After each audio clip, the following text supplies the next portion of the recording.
nine, eight, seven, six, five, four, three, two, one, zero.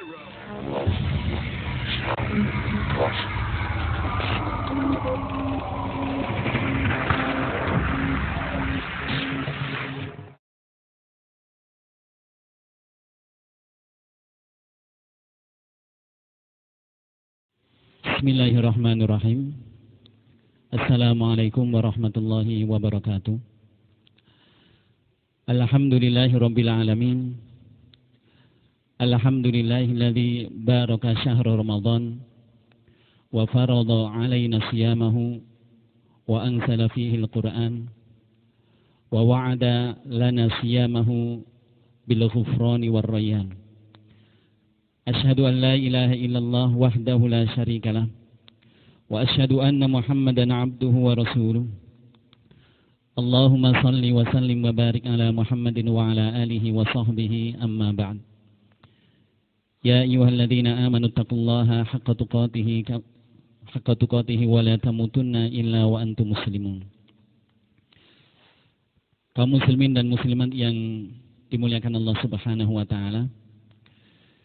Syukur alhamdulillah kita masih diberi kesehatan dan masih diberi kesempatan oleh Allah Subhanahu wa taala untuk menjalankan puasa Ramadan yang pada hari ini jatuh pada tanggal 22 Ramadan.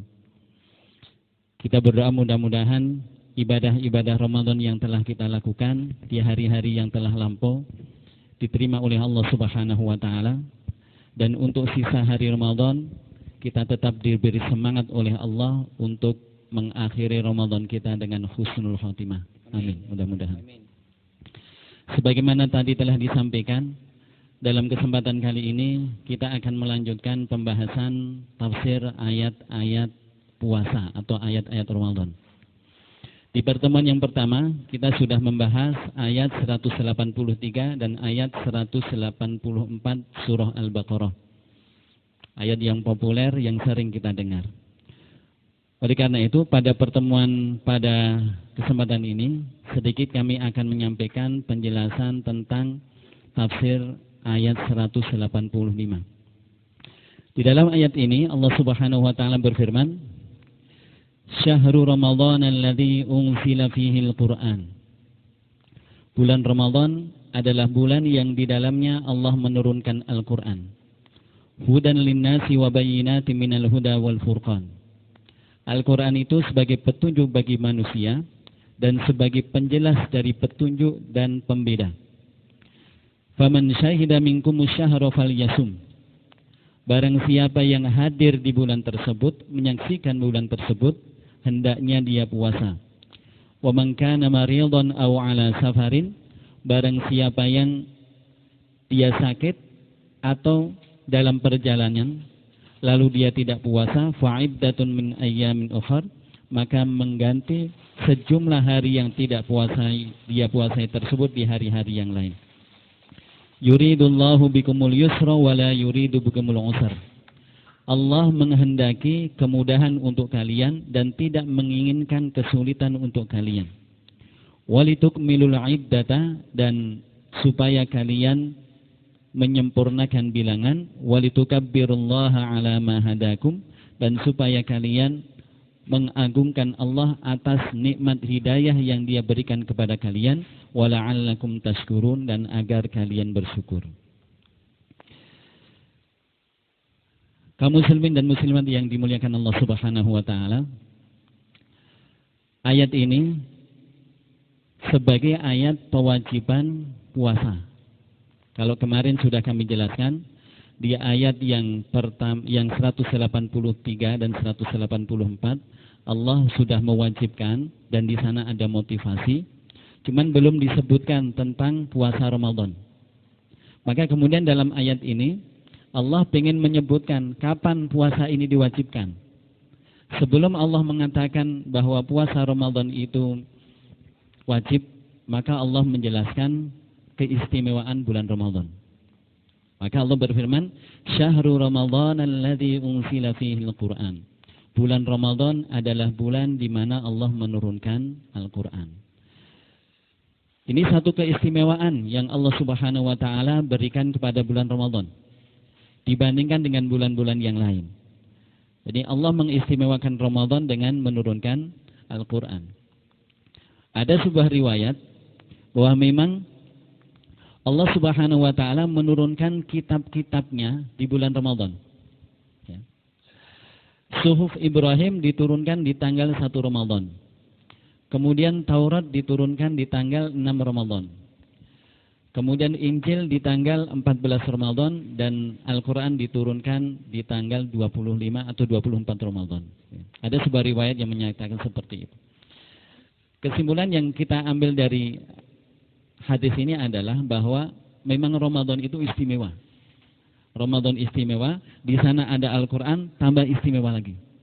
Oleh karena itu di sini sedikit kami singgung tentang keistimewaan yang Allah berikan di bulan Ramadan. Bahwa pada bulan Ramadan Allah menurunkan Al-Quran. Tentang masalah turunnya Al-Quran, lil Qur'ani nuzulani. Al-Quran itu diturunkan 2 kali. Pertama, minal lauhi mahfud ila baitil Isa fi sama'id dunya. Anzalahullahu fi lailatul qadar. Penurunan pertama adalah Allah menurunkan dari Lauh Mahfud ke langit dunia. Ada di sana yang disebutkan dalam riwayat Baitul Izzah. Bait itu rumah, Izzah itu kemuliaan. Jadi Al-Quran ditempatkan di Baitul Izzah, rumah kemuliaan di langit dunia. Itu terjadi di bulan Ramadan dan terjadi di malam Lailatul Qadar. Maka dalam surah Al-Qadar Allah Subhanahu wa taala berfirman, "Inna anzalnahu fi lailatul qadar." Sesungguhnya kami telah menurunkannya Al-Qur'an di Lailatul Qadar. Dalam ayat yang lain Allah berfirman, "Inna anzalnahu fi lailatin mubarakatin inna kunna munzilin fiha yufraqu kullu amrin hakim." Ini juga menjelaskan bahwa Al-Qur'an diturunkan di malam yang penuh berkah. Jadi malam Lailatul Qadar. Kemudian yang kedua, Allah Subhanahu wa taala menurunkan Al-Qur'an kepada Rasulullah Muhammad sallallahu alaihi wasallam munajjaman mufarraqan ala hasabil waqa'i. Allah menurunkan Al-Qur'an secara beransur dari langit dunia kepada Rasulullah sallallahu alaihi wasallam sesuai dengan peristiwa. Kalau kita lihat ada ayat-ayat Al-Qur'an yang dilatar belakangi peristiwa. Itu yang biasa kita sebut dengan sababun nuzul. Tapi banyak yang tidak. Ya. Jadi memang Allah Subhanahu wa taala tidak selalu mengkaitkan penurunan atau pewahyuan Al-Quran kepada Rasulullah sallallahu alaihi wasallam dengan sebuah peristiwa. Kadang ada peristiwa, kadang tidak. Seperti misalnya ayat pertama kan tidak latar belakangi sebuah peristiwa. Wahyu pertama dari surah Al-Alaq ayat 1 sampai 5, Iqra bismi rabbikal ladzi khalaq sampai 'allamal insana ma lam ya'lam, itu tidak dilatar belakangi peristiwa. Meskipun ada ayat-ayat yang lain yang memang Allah Subhanahu wa taala latar belakangi penurunan wahyunya dilatar belakangi sebuah peristiwa. Nah, penurunan kedua ini diberikan kepada Rasulullah sallallahu alaihi wasallam kurang lebih selama 23 tahun. Kurang lebihnya. Ini meskipun tidak pas 23 tahun. Ada yang mengatakan 22 tahun lebih 5,5 bulan. 22 tahun 5,5 bulan. Ya, ada yang secara pasti menghitung itu nih. Tapi secara umum disampaikan bahwa Al-Qur'an pada Rasulullah sallallahu alaihi wasallam diturunkan selama 23 tahun. Ada yang berpendapat 25, ada yang berpendapat 20. Faktor atau latar sebab dari perbedaan pendapat, ulama berbeda pendapat tentang berapa tahun Rasulullah itu tinggal di Madinah. Tinggal di Makkah. Berapa tahun Rasulullah sallallahu alaihi wasallam tinggal di Makkah setelah menjadi nabi. Kaum muslimin dan muslimat yang dirahmati Allah Subhanahu wa taala, ini terkait dengan penurunan Al-Qur'an. Kemudian gini.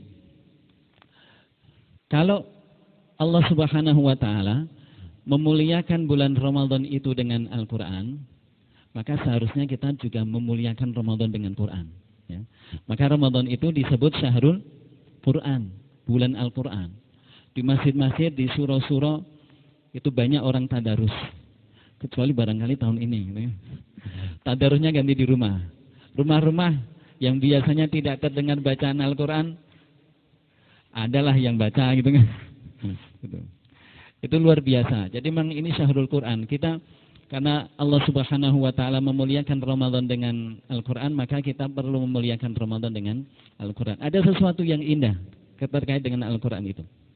Kalau kita lihat, semua yang berkaitan dengan Al-Quran itu mulia.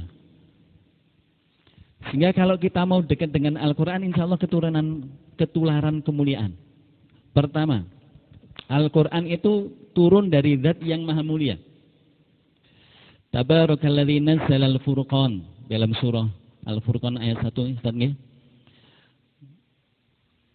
Maha berkah Allah yang telah menurunkan Al-Furqan, Al-Quran. Atau dalam ayat lain Allah mengatakan tanzilul kitabi minallahil azizil hakim. Al-Quran itu diturunkan dari zat yang maha aziz, maha mulia, maha perkasa dan maha bijaksana. Di Al-Quran turun dari yang maha mulia. Kemudian turun itu dibawa oleh malaikat yang paling mulia, Jibril alaihissalam. Nazala bihir ruhul amin. Jibril itu malaikat yang paling mulia di antara malaikat-malaikat Allah Subhanahu wa taala. Oleh karena itu, dia mendapatkan tugas untuk membawa Al-Quran. Kemudian yang ketiga, diberikan kepada manusia yang paling mulia, Rasulullah Muhammad sallallahu alaihi wasallam, Sayyidul Anam. Beliau adalah manusia yang paling mulia. Kemudian yang keempat, diturunkan di tempat yang paling mulia, di Makkah.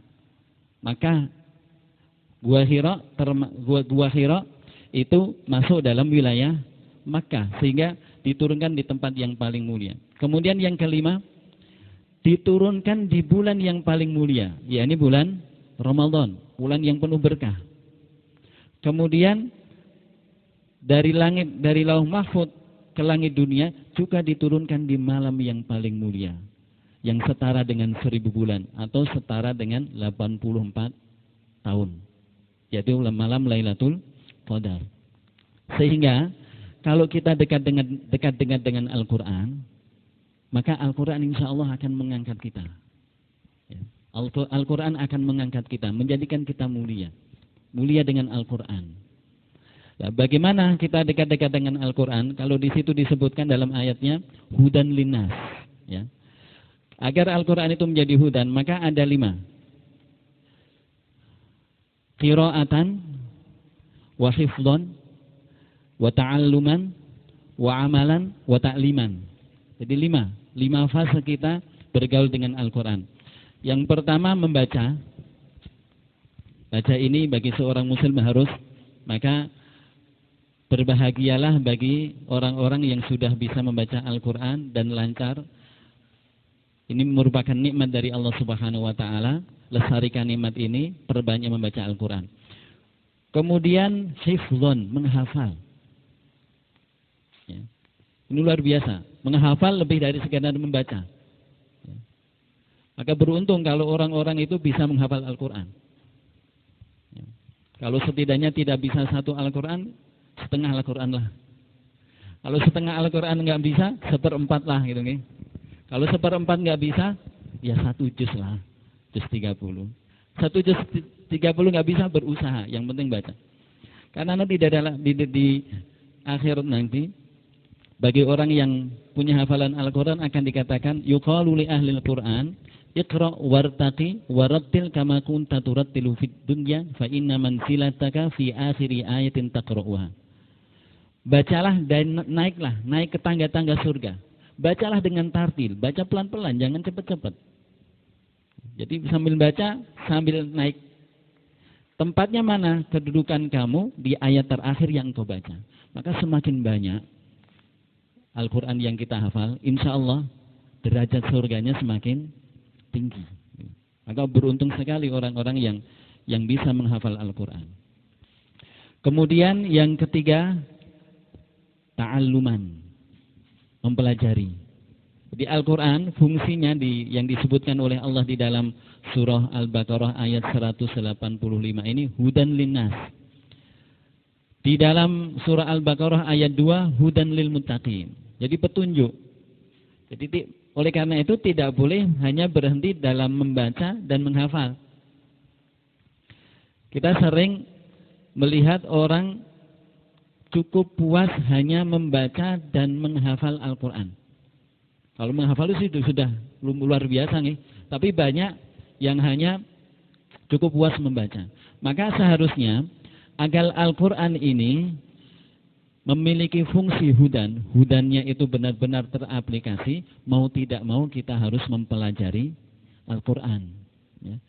Mau tidak mau kita harus mempelajari Al-Quran. Agar sari-sari petunjuknya bisa kita nikmati dengan sebaik-baiknya.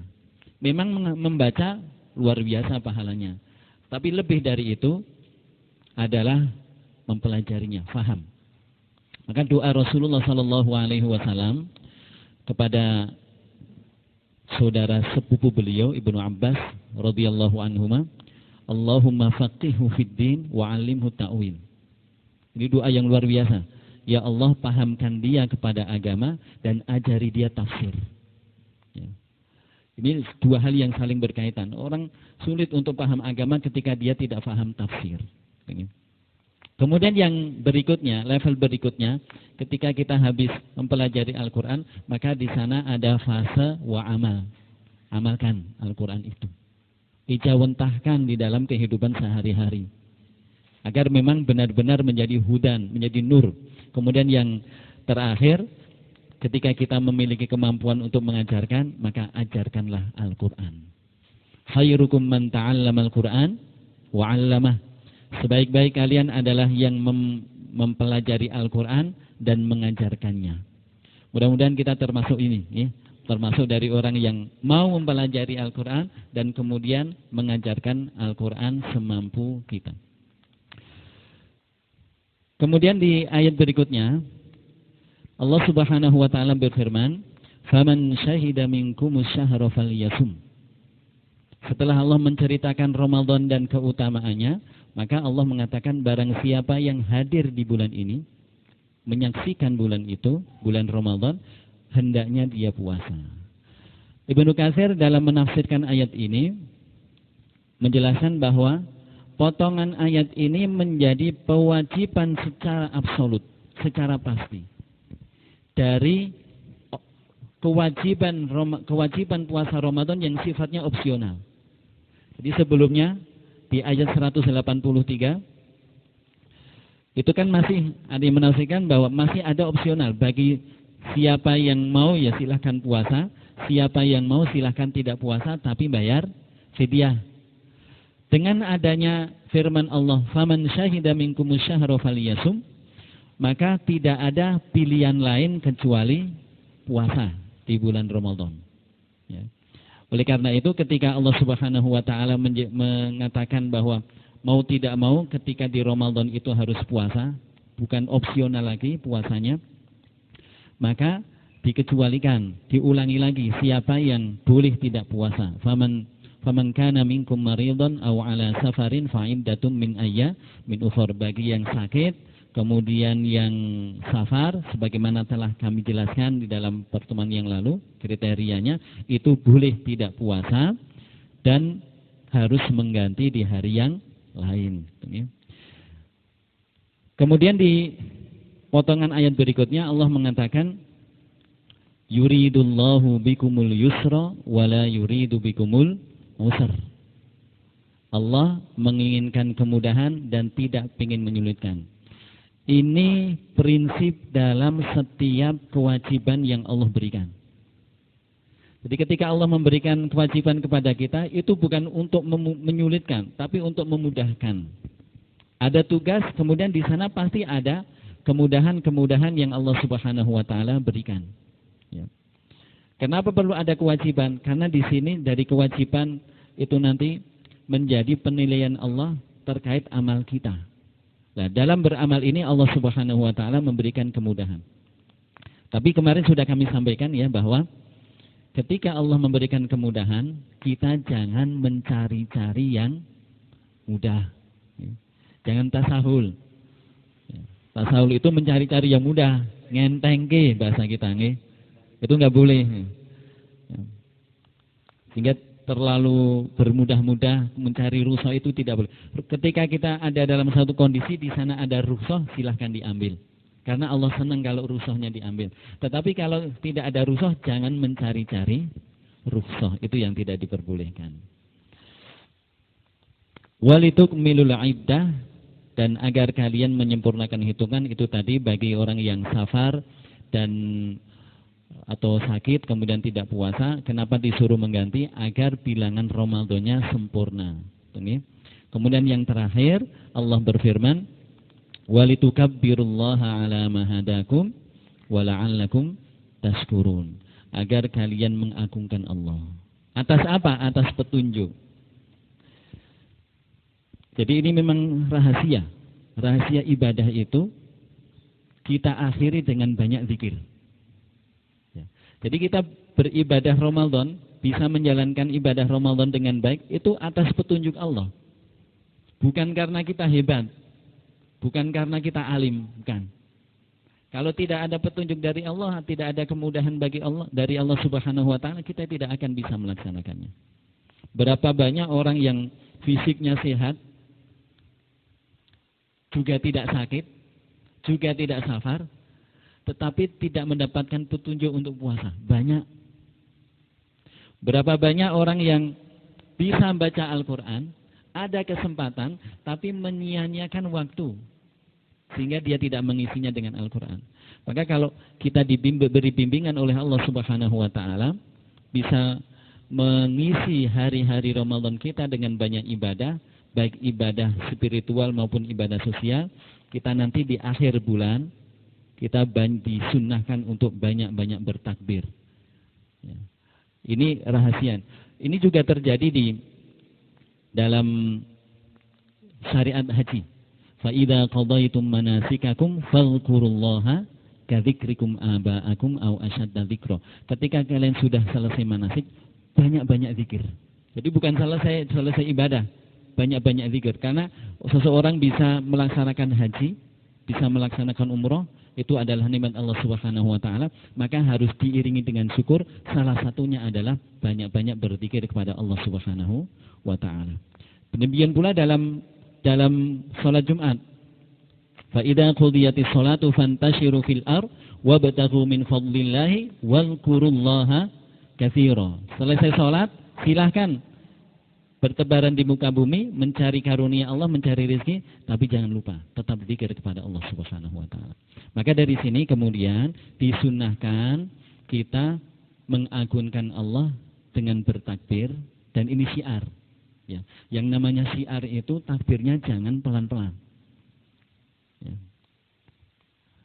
Takbir di hari raya Idul Fitri, di hari raya Idul Adha dan hari-hari tasyrik itu adalah syiar. Maka kita perlu menyuarakan. Sehingga nanti kalau pada malam hari raya Idul Fitri, kok kita di masjid kemudian takbir bersama-sama dengan sopan tentunya nggih.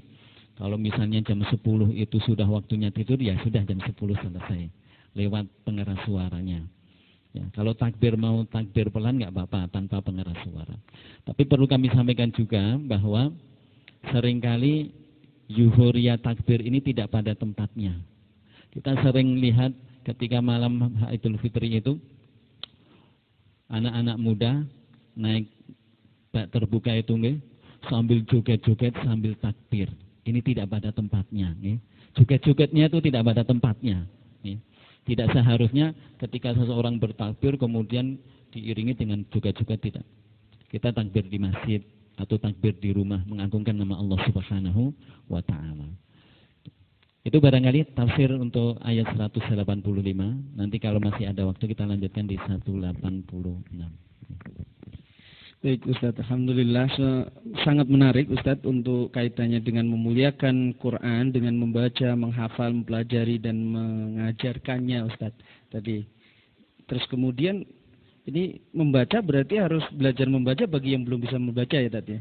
Otomatis dalam proses ini kadang-kadang ada orang merasa sudah bisa membaca, dan cukup, terus berusaha untuk menghafal padahal bacaannya belum maksimal, belum istilahnya belum standar.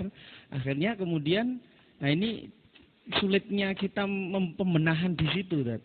Untuk membenahi, nah itu proses di kampung kan biasa begitu, Tat. Nah, kalau mohon maaf misalnya kayak sholat, mungkin kayak anak kita di